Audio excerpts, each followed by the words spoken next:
Ang Timog Maynila, lalo na ang mga lugar sa Tondo at Sampaloc, ay matagal nang kilala bilang sentro ng masigla, buhay, at halos hindi natutulog na kainan sa gabi. Ang mga empleyado na bagong uwi, mga estudyante na naghahanap ng murang makakain, hanggang sa mga driver ng motorsiklo na naghihintay ng order, lahat ay nagkakahalo, bumubuo ng isang mainit at siksik na kapaligiran. Sa ilalim ng madilaw na ilaw ng poste, nagsisigawan ang mga nagtitinda sa kalye, nag-aalok ng iba't ibang pagkain, ang amoy ng inihaw na karne at mainit na sabaw ay pumupuno sa hangin. Walang anumang tanda na nagpapahiwatig ng anumang kakaibang pangyayari. Sa isang sulok ng maliit na eskinita sa Tondo, nakatayo ang isang simpleng tindahan ng barbecue na halos 5 taon nang nag-operate. Ang tindahan ay ordinaryo lang ang hitsura, may nakasabit na puting neon light, isang luma at maitim sa usok na kariton, at isang karatula na sulat kamay na nagsasabing Original Cebu Lechon Manok ni Mang Tonyo. Kahit simple, napakalakas ng reputasyon ng tindahan na ito. Kilala ito sa lambot ng inihaw, ang bango, at ang siksik na sarsa. Halos gabi-gabi, punong-puno ito ng mga lokal na customer. Marami rin ang sadyang dumarayo mula sa labas ng Tondo para lang matikman ito. Ang may-ari, isang lalaking nasa edad na tinatawag na Mang Tonyo ng mga residente, ay kilala na tahimik at bihira lang magsalita. Gayunpaman, palagi siyang magalang sa paraang functional, isang tango, isang bahagyang ngiti, at mga kinakailangang sagot kapag may nagtatanong ang mga customer. Para sa mga residente, normal lang ang kanyang ugali. Maraming nagtitinda ang ganito. Dahil sa kanyang hindi mapagpansin na kilos at hindi nagpapataas ng hinala, ang tindahan ay naging ligtas at hindi naging paksa ng negatibong usap-usapan. Ngunit nang walang nakakaalam, sa nakaraang ilang linggo ay nagsimula nang lumabas ang maliliit na usapan. Mga bulungan na hindi kailanman sinasabi ng hayagan. Nagsimula ito sa ilang regular na customer na nakadama na kakaiba ang lasa ng karne kumpara sa ibang tindahan ng barbecue, hanggang sa mga kaswal na usapan ng mga driver ng online taxi na minsan ay nakaamoy ng kakaibang amoy na hindi karaniwang amoy ng karne. Wala pa ring naglakas loob na magkonklusyon o ikalat ito bilang seryosong issue. Lahat ay nananatili sa spekulasyon ng walang matibay na batayan. Hanggang sa gabing iyon, isang gabing mukhang ordinaryo, may dumating na bagong customer na hindi naghahanap ng pagkain, kundi isang taong may malalim na hinala. Hindi siya agad umorder, umupo lang siya at nagmasid. Sinuri niya ang bawat detalye. Kung paano hinihiwa ni Mang Tonyo ang karne, ang oras na kinakailangan bago ihain ang barbecue. Kung paano niya iniimbak ang karne sa isang saradong lalagyan na hindi kailanman ganap na binubuksan. Ang customer na yon ay hindi lang basta kumain. Dumating siya para kumpirmahin ang isang bagay. Walang nakakaalam na mula ng gabing iyon, ang paglalakbay tungo sa pinakakagulat-gulat na pagbubunyag ng kaso sa Timog Maynila ay opisyal nang nagsimula. Nanatiling normal ang kapaligiran sa Tondo. Ngunit sa likod nito ay isang napakakakaibang sikreto na naghihintay na mabuksan. Ang lalaking dumating ng gabing iyon ay si Arvan, isang independenteng investigative journalist na dati nang nag-ulat tungkol sa mga kaso ng iligal na pagkain at nakatagong krimen sa sektor ng pagkain. Hindi siya kailanman pumupunta sa isang lugar batay lang sa sabi-sabi, maliban kung ang nagbigay ng impormasyon ay mapagkakatiwalaan at may konkretong track record. Nang gabing iyon, hindi siya dumating dahil gutom, kundi dahil nakakita siya ng isang pattern na masyadong kakaiba para baliwalain. Ang paunang impormasyon ay nagmula sa tumataas na bilang ng nawawalang tao sa paligid ng Tondo sa nakalipas na 2 buwan. Hindi gaanong kapansin-pansin ang mga kasong ito dahil walang biktima na kilalang personalidad o pampublikong figura at lahat sila ay inuri bilang mga individual na kaso ng walang malinaw na koneksyon. Gayunpaman, iba ang nakita ni Arvan. Karamihan sa mga nawawala ay mga migranteng nag-iisa, walang malapit na pamilya sa Maynila, at kabilang sa mga arawang manggagawa o job order. Ibig sabihin, ang kanilang pagkawala ay hindi agad magdudulot ng malaking ingay. Ang mas nagpaghinala kay Arvan ay hindi lang ang pattern ng pagkawala ng mga biktima, kundi pati na rin ang ulat mula sa ilang residente na nagsasabing nakaamoy sila ng kakaibang amoy mula sa maliit na eskinita sa likod ng tindahan ng barbecue tuwing hating gabi. Amoy ng nilulutong karne ngunit mas matapang at nakakasakal.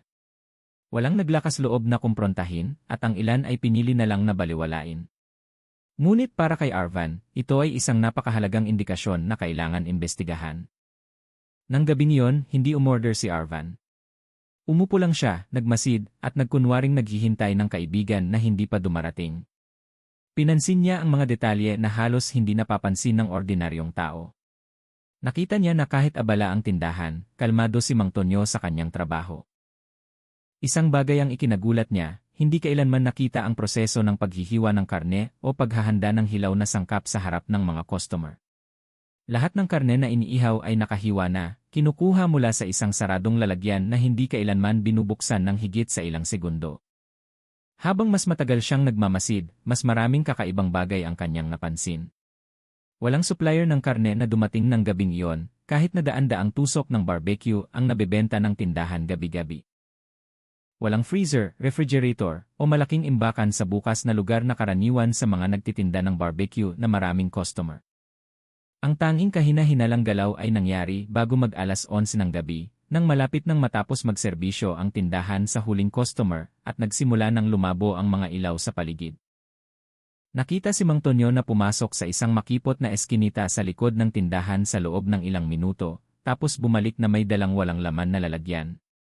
Walang nakapansin. Lahat ng customer ay abala sa kanilang pagkain. Ang tanging nakapansin ay si Arvan. Nang magtatakip silim na, dahan-dahang tumayo si Arvan at nagkunwaring pauwi na. Ngunit sa halip na lumayo, lumiko siya at sumingit mula sa likod ng eskinita na tila papunta sa isang maliit na itim na pinto na dinaanan ni Mang Tonyo kanina. Alam ni Arvan na ang susunod na sandali ay maaaring maging simula ng isang bagay na napakalaki o napakadelikado. Napakakitid at madilim ang eskinita na dinaanan ni Arvan. Kasya lang ang isang tao na dumaan ng patagilid. Walang ilaw sa daan, ang tanging pinagmumulan ng liwanag ay ang sinasalamin ng lumalamlam na neon light ng tindahan ng barbecue. Ang tanging naririnig ay ang mahinang tunog ng mga yapak at ang patak ng tubig mula sa tumutulong tubo. Ang amoy ng usok ng barbecue ay mahina pa ring naamoy, ngunit sa pagkakataong ito ay may halong mas matapang. Isang amoy na parang metal. Na para bang bagong labas ito mula sa isang silid na pinagprosesohan ng basang karne.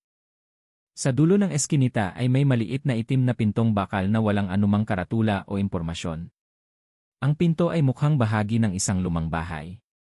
Ang pintura ay nagbabalat na at sa unang tingin ay hindi ito nakakakuha ng pansin. Ngunit ang kahina-hinala para kay Arvan ay kung paano ang pinto ay may mga bagong bakas ng pagtulak na para bang madalas itong ginagamit at hindi lang ng isang tao. May mga bakas ng di karaniwang basang lupa sa pintuan. Tanda ng aktibidad, tanda ng paggalaw. Inilagay ni Arvan ang kanyang nakatagong microphone sa ilalim ng kanyang jacket.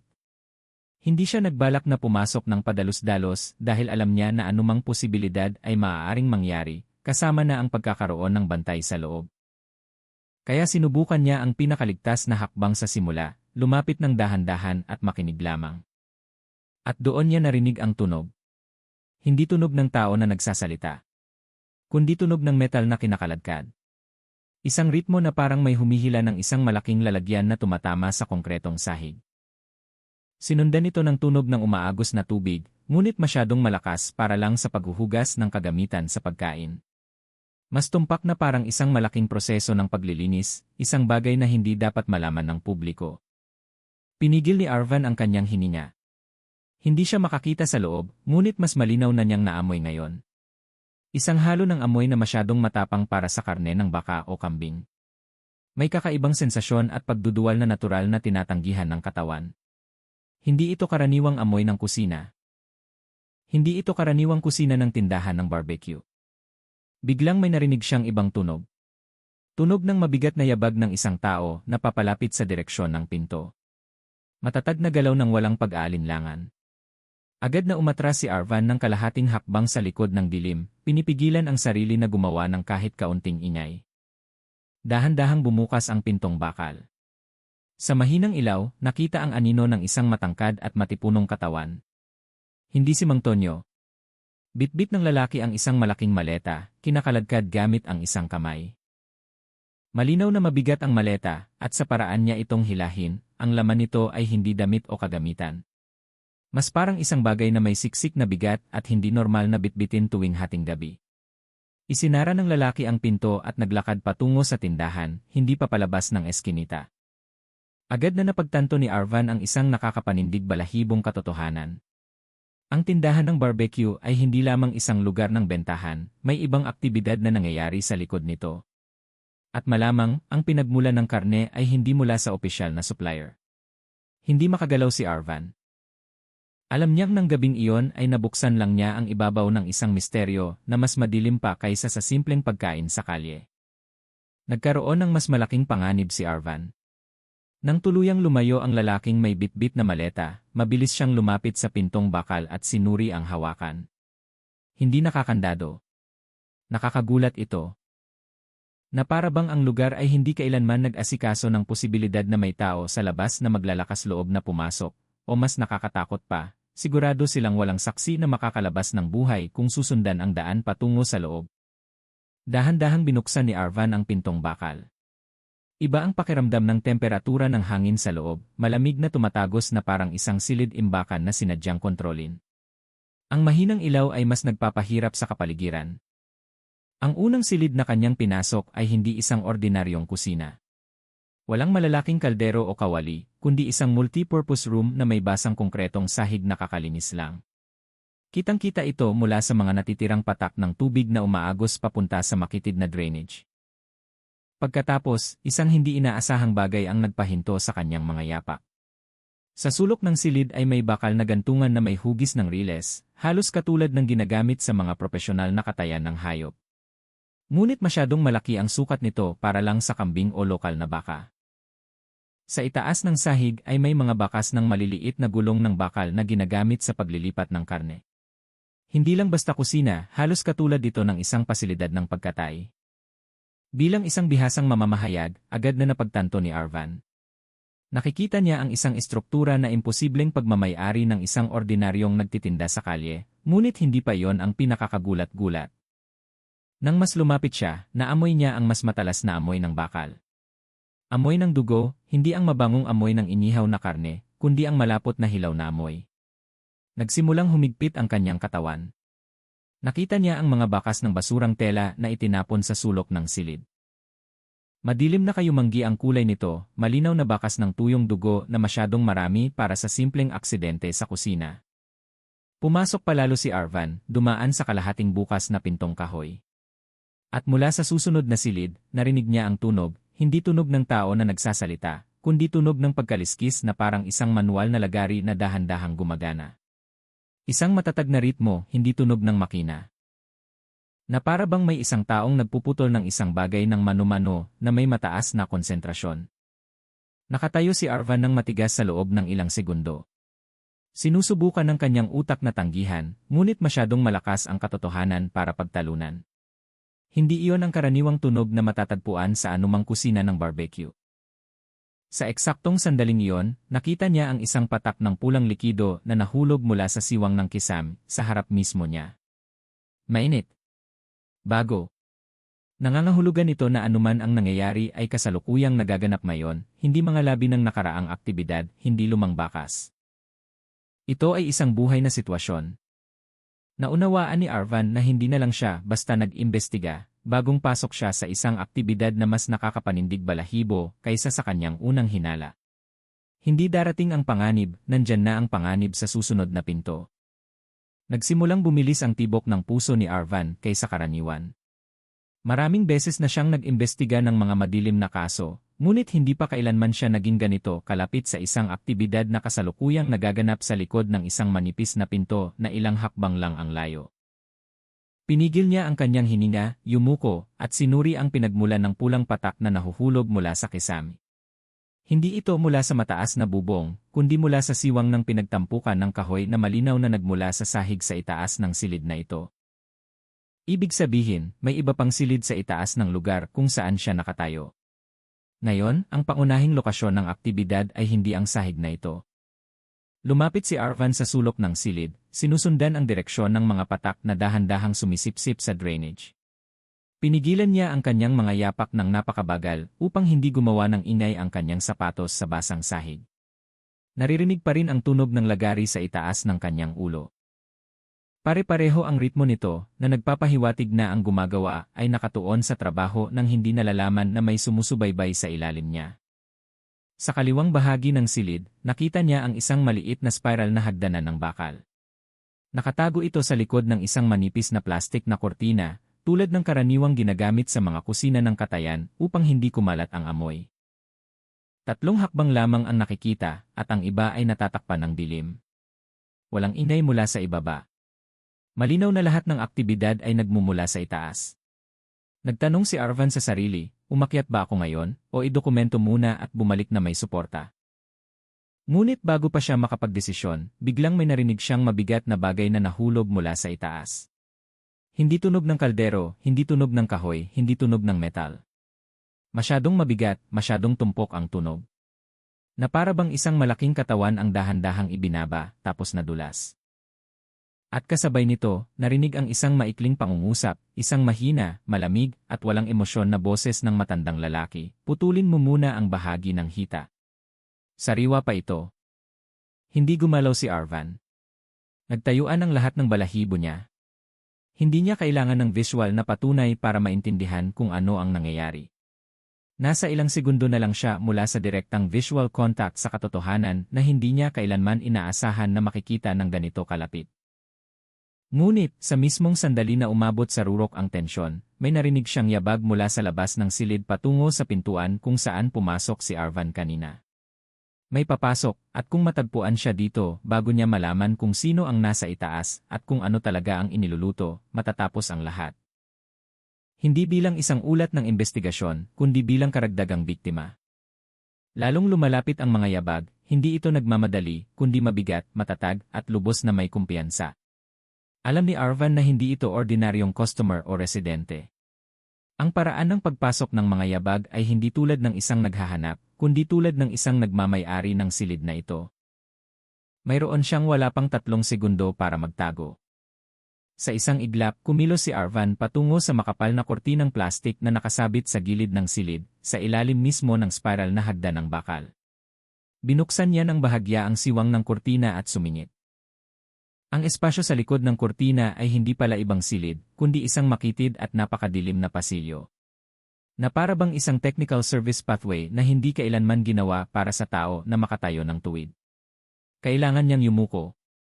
Halos tuluyang pinigil ang paghinga. Bumukas ang pintong bakal kung saan siya pumasok. Naririnig pa ni Arvan ang tunog ng bisagra ng pinto. Mabigat. Magaspang ang pagkakaskas. Ibig sabihin, madalas gamitin ang pinto ng hindi inaalagaan. May pumasok. Sapat na malinaw ang tunog ng sapatos niya. Sapatos pang trabaho, hindi tsinelas pang kusina. Ang tunog ng sahig ay nagpapahiwatig ng malaking bigat ng katawan. Isang taong bihasa sa pagbubuhat ng mabibigat na bagay. Huminto ang kanyang mga yabag sa gitna mismo ng silid. Ang layo ay halos 3 metro mula sa pinagtataguan ni Arvan. Walang sinabi ang lalaki, ngunit naririnig ni Arvan na humihinga siya. Hindi tulad ng isang nalilito, kundi tulad ng isang nagkukumpirma kung may dayuhan na pumasok sa kanilang teritoryo. Nagsisinghot. Diniinan ni Arvan ang buong katawan niya sa madilim na dingding, hindi gumalaw kahit 1 sentimetro. Pagkatapos ay may narinig siyang ibang tunog mula sa itaas na palapag. Isang magaang na boses na nagtatanong mula sa itaas ng hagdanan, naiangat na ba? Sumagot ang lalaki sa ibaba ng walang emosyon, kakalakarin pa lang. Pinatunayan ng pangungusap na iyon na ang katawan sa itaas ay pinoproseso. Ang katawan na kani-kanina lang ay narinig na nahulog. Nagpatuloy ang boses ng lalaki sa itaas, magaang na parabang pinag-uusapan ang ordinaryong hilaw na sangkap, bilisan mo, maraming tao bukas ng gabi. Naramdaman ni Arvan na nanlalamig ang hangin sa paligid niya. Muling naglakad ang lalaki sa ibaba patungo sa maliit na spiral na hagdanan. Umakyat ang mga yabag niya. Habang umaakyat ang lalaki sa hagdanan, napagtanto ni Arvan ang isang bagay. Sa loob ng ilang segundo, wala nang sinuman dito sa ibaba. Isang ginintuang pagkakataon para gumawa ng isang hakbang pasulong o tumakas bago sarado ang lahat. Ngunit nauunawaan din niya, kapag umakyat siya, makikita niya ang buong katotohanan ng walang filter, ng walang posibilidad na umatras. 2 pagpipilian lang ang mayroon. Magpatuloy sa itaas na palapag kapag tuluyan nang umalis ang bantay sa lugar, o lumabas sa silid na ito ngayon bago muling magsara ang pinto. Dahan-dahang huminga si Arvan. Nagdesisyon siya. Naghintay si Arvan hanggang sa tuluyang nawala ang mabigat na yabag ng lalaki sa itaas na palapag. Sinigurado muna niyang wala ng ibang ingay sa ibabang palapag. Tahimik. Ang tanging mahinang tunog ng lagari ay muling narinig mula sa itaas. Ngayon ay mas mabagal na ang ritmo nito. Halos parang may isang taong nag-aayos ng huling hiwa bago ang yugto ng pagbalot. Dahan-dahan siyang lumabas mula sa likod ng makitid na pasilyo at lumapit sa spiral na hagdanan. Upang masigurado ang ganap na katahimikan, inaktibo niya ang mikro-kamera na nakatago sa pindutan ng kanyang damit sa dibdib. Mode na walang ilaw, walang tunog. Alam niyang kung umakyat siya, hindi na lang siya basta magmamanman. Magiging direkta siyang saksi sa isang bagay na malamang ay ang pinakamataas na antas ng kriminalidad. Ang spiral na hagdanan ay makitid at madilim, kasya lang ang isang tao na umakyat nang nakadikit ang katawan sa bakal. Dahan-dahang umakyat si Arvan, walang puwang para sa ingay, walang ibang yapak. Ang tanging naririnig ay ang tunog ng aktibidad na nagaganap sa itaas, ritmiko na parang trabaho na paulit-ulit ng ginagawa, hindi isang unang pagsubok. Nang dumaan ang ulo niya sa ambang ng ikalawang palapag, halos mawalan ng kontrol sa emosyon si Arvan. Nakita niya ang isang silid ng pagkatay na ganap na natatakpan ng transparent na plastik mula sa sahig hanggang sa kisam. Hindi kusina ng barbecue, hindi lugar ng paghahanda ng pagkain, kundi isang espesipikong pasilidad ng pagproseso na kahawig ng isang iligal na laboratorio ng paghihiwa ng karne. Nakasabit ang mga bakal na riles sa itaas ng silid at sa gitna nito ay may isang mahabang stainless steel na mesa na puno ngayon ng sariwang dugo. Ngunit hindi dugo ng hayop. Hindi kailangan ni Arvan na maging eksperto para malaman. Sa ibabaw ng mesa ay may mga putol na bahagi ng katawan ng tao na kakahiwalay pa lang. Hindi buong bangkay, kundi isang bahagi lang ng hita at isang bahagi ng kamay na ngayon ay nakalagay sa posisyon na parabang bagong tapos linisin. Ang mas nakakagulat, ang mga putol na bahagi ay tinitimbang gamit ang isang digital na timbangan na pang-industriya. At sa harap mismo ng mesa, nakatayo ang dalawang lalaki. Ang isa ay ang matangkad at malaking lalaki na kanina ay bumaba ng hagdanan. Ang isa pa ay si Mang Tonyo. Walang emosyon ang mukha niya. Kalmado, hindi nagmamadali, hindi balisa. Na para bang ang lahat ng aktibidad na ito ay naging ordinaryong gawain na. At ang pinakamalakas na tumama sa isip ni Arvan ay ang isang paungusap na malinaw na narinig, huwag kunin ang bahaging may bakas ng tahi. Gusto ng mga customer ang natural na texture. Halos mawalan ng hininga si Arvan. Hindi lang ito pagpatay, ito ay sistema ng distribusyon na may pamantayan ng kalidad. At ilang sandali bago pa makahakbang paatras si Arvan, biglang lumingon si Mang Tonyo. Ang kanyang ulo ay direktang nakaturo sa hagdanan kung saan kalahating nakatago si Arvan. Sandali ng krisis. Walang lugar para tumakbo ng biglaan. Walang lugar para magtago ng mas malalim. Isang maling hakbang, hindi ulat ng investigasyon ang iwan niya, kundi bakas ng katawan na agad isasama sa timbangan sa mesang iyon. Sa loob ng ilang bahagi ng segundo, agad na itinaob ni Arvan ang kanyang katawan upang isang manipis na anino lamang ang makita mula sa pananaw ng silid. Inayos niya ang paghinga niya upang ang mabilis na tibok ng puso ay hindi masamahan ng tunog. Umaasa siyang ang maliit na ilaw mula sa neon light ng silid ay hindi makakuha ng kislap mula sa kanyang mga mata. Tinitigan ni Mang Tonyo ang direksyon ng hagdanan sa loob ng ilang segundong puno ng katahimikan. Tahimik. Walang imik. Pagkatapos, bigla siyang bumalik sa pagtuon sa mesa ng pagkatay. Hindi nagkamali si Arvan, ngunit may isa pang mahalagang bagay siyang napagtanto. Hindi gumalaw si Mang Tonyo dahil naghihinala siya sa tao.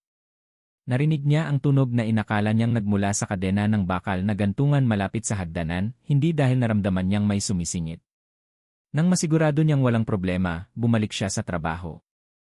Halos hindi makapaniwala si Arvan na ang kanyang kapalaran ay nailigtas ng isang maliit na aksidente. Napagtanto niyang wala ng gaanong oras. Kailangan niyang agad na kumuha ng malakas na visual na ebidensya bago umatras. Dahil kapag nalaman ng lugar na ito na may nagmamanman, wala ng pangalawang pagkakataon. Binuksan niya ang zoom function ng microcamera sa pindutan ng kanyang damit. Matatag na inirecord ang putol na hita ng tao sa stainless steel na mesa, ang digital na timbangan, at ang mukha ni Mang Tonyo na nagtatrabaho na parang isang malamig na surgeon na walang emosyon. Sapat na ang ebidensya para maging headline ng pambansang balita. Ngunit bago siya bumaba, nakita ni Arvan ang huling bagay. Sa istante sa kanang bahagi ng silid ay nakaimbak ang pang-industriya na dami ng pampalasa sa pag-ihaw sa malalaking transparent na lalagyan, at sa isa sa mga ito ay may label na sulat kamay. Espesyal na ihaw, hindi para sa publiko. Pagkatapos ay nakasulat sa ibaba ang petsa, batch ng namatay, Oktubre 2210. Nanigas si Arvan. Hindi lang pagproseso. Ito ay sistema ng menu. May klasifikasyon, may batch, may espesyal na customer. Hindi lang ito individual na kabaliwan, ito ay negosyo. May malinaw na order, may mga codes na handa na. Napagtanto ni Arvan na kung mananatili pa siya ng 1 segundo, malamang hindi na siya makakalabas. Nagdesisyon siyang bumaba agad bago pa makagawa ng anumang ingay na makakakuha ng atensyon. Ngunit sa mismong sandaling bumaba siya sa unang baitang, may narinig siyang ibang pintong bumukas. Mula sa ibang direksyon. Tunog ng mas magaang na yabag. Yabag na hindi pag-aari ng manggagawa. Pagkatapos ay narinig ang boses ng isang babae, palakaibigan, kalmado, na parang nag-welcome sa isang loyal na customer. Hindi tono ng kriminal. Handa na para sa espesyal na order sa gabi. Kakadeposito lang ng down payment ng VIP customer. Ngayon ay lubos ng sigurado si Arvan. Hindi lang ito isang lugar ng pagpatay, ito ay isang network ng pagkonsumo ng tao na matagal nang tumatakbo sa isang saradong sistema. Ubos na ang oras. Kung hindi siya makakalabas ngayon, malamang hindi na siya mabubuhay para ikwento ito. Wala nang oras para mag-isip ng matagal si Arvan. Ang boses ng babae ay hindi boses ng isang iligal na manggagawa sa kusina, kundi ng isang tao na parang coordinator ng eksklusibong customer. Masyadong kalmado ang kanyang tono, masyadong may kumpiyansa.